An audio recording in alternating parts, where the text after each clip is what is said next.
Hello बच्चों, स्वागत करते हैं हमारे विश्वविद्यालय में उड़ान शिक्षण संस्थान में। तो दोस्तों, आप सभी के लिए फिर नया वीडियो लेकर के आए हैं ध्वनि क्लास 8 का, जो बेहतरीन क्वेश्चन के साथ और बहुत ही इम्पोर्टेंट आपके एग्जाम में होने वाला है। तो चलिए वीडियो को देरी न करते हुए शुरू करते हैं। और आप फटाफट से चैनल को लाइक सब्सक्राइब कमेंट करना बिल्कुल भी ना भूलें। और इस तरह का रेगुलर अपडेट पाने के लिए चैनल से जुड़े रहिए और पढ़ाई का आनंद लेते रहिए। ठीक है, चलिए स्टार्ट करते हैं। पहला सवाल आप सभी के। तो चलिए, सवाल पहला फिर का बीच है, फटाफट से इसका उत्तर दीजिए अगर आता है आपको तो। सवाल पूछा है कि ध्वनि किसके कारण उत्पन्न होती है। तुम लोग पढ़े थे दोस्तों कि ध्वनि जो होता है बच्चों, वो किसके कारण से, जब भी किसी में कंपन होगा तो जाकर के ध्वनि उत्पन्न हो जाएगी। इसका राइट उत्तर क्या होगा? कंपन। ठीक है, नेक्स्ट सवाल आप सभी के बीच। ध्वनि किस माध्यम से नहीं चल सकती, बताइएगा किस माध्यम से ध्वनि नहीं चल सकती है। तो सबको पता होगा, तो ध्वनि जो है वैक्यूम में नहीं चल सकती। निर्वात जो होता है, जहाँ पे हवा की मात्रा नहीं होती है, वहां पे ध्वनि बिल्कुल भी नहीं चल सकती। ठीक है, चलिए अगला सवाल।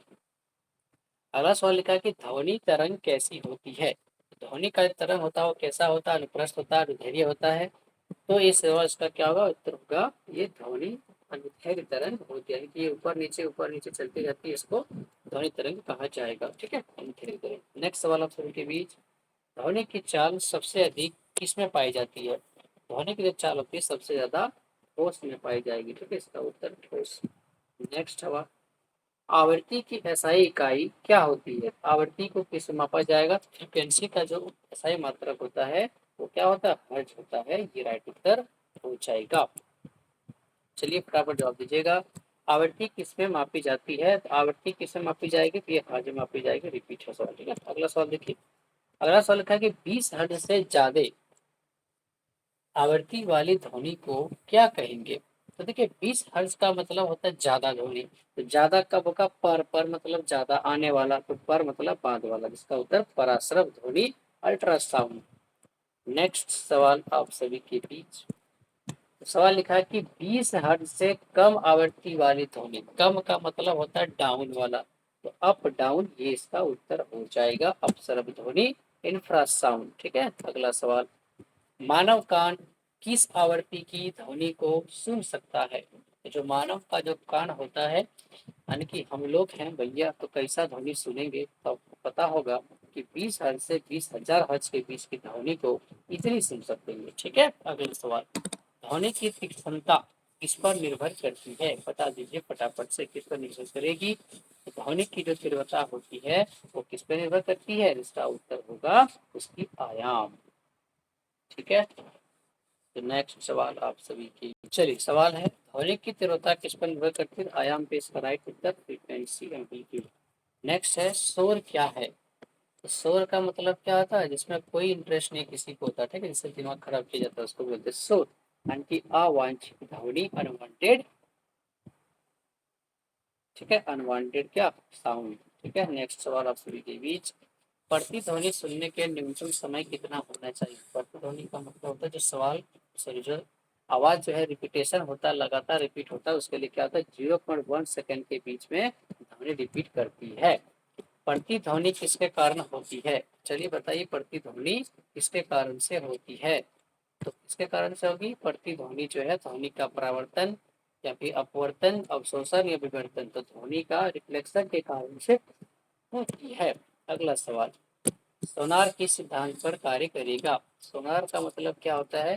कि जो जहाज चलता है हमारे समुद्री में, तो वो क्या करती है? वो एक साउंड का इस्तेमाल करती है, उस साउंड को सोनार कहा जाता है। ठीक है दोस्तों, सोनार कहा जाता है। Sound of navigation and radar इसका नाम होता है। ये क्या करती है? ध्वनि को परावर्तन करके पता चला देती है कि इसके नीचे क्या है।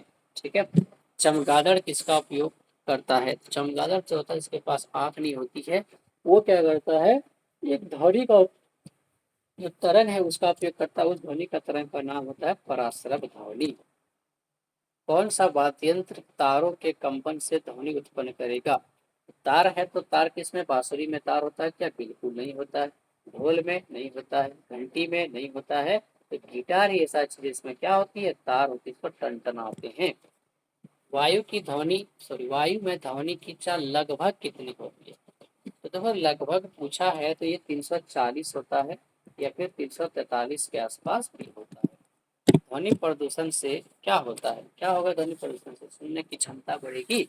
तो प्रदूषण होता है भैया हमेशा नुकसान होता है, क्षमता तो बिल्कुल ना बढ़ेगी। ठीक है, सुनने की क्षमता कम होगी, ये जरूर हो जाएगी, इसका राइट उत्तर हो जाएगा। आवृत्ति क्या है? आवृत्ति का मतलब क्या होता है?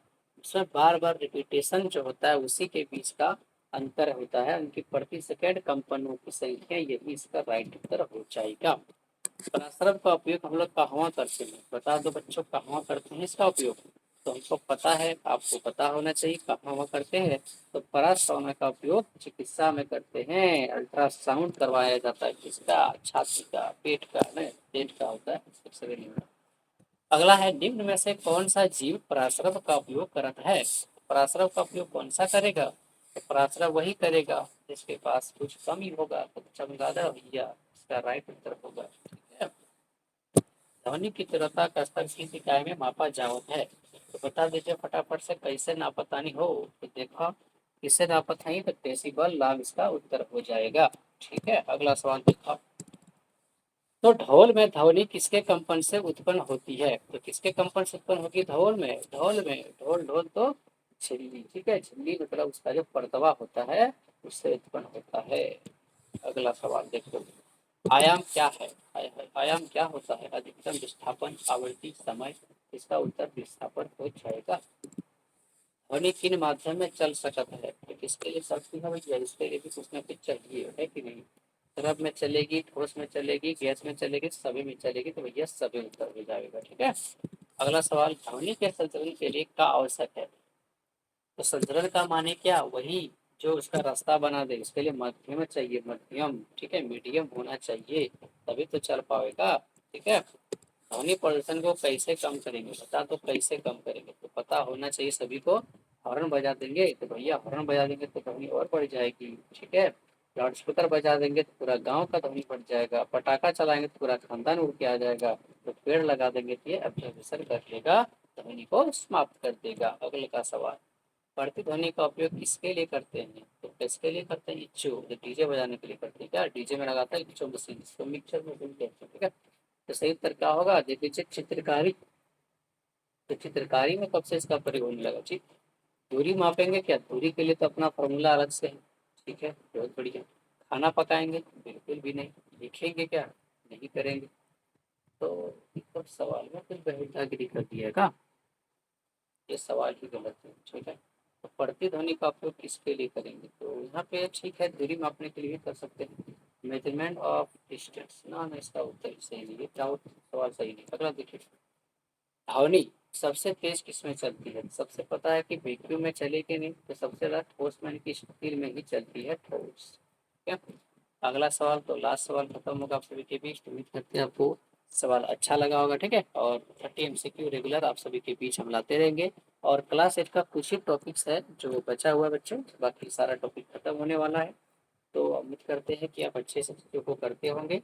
और इसमें कुछ कमियां अगर आती होगी तो फटाफट से कमेंट करिएगा, ताकि हम इसको और भी अपडेट कर पाएंगे। ठीक है दोस्तों, तो चलिए सभी को धन्यवाद करते हैं, और जय भारत, जय हिंद सभी को, जय झारखंड, जय जोहार।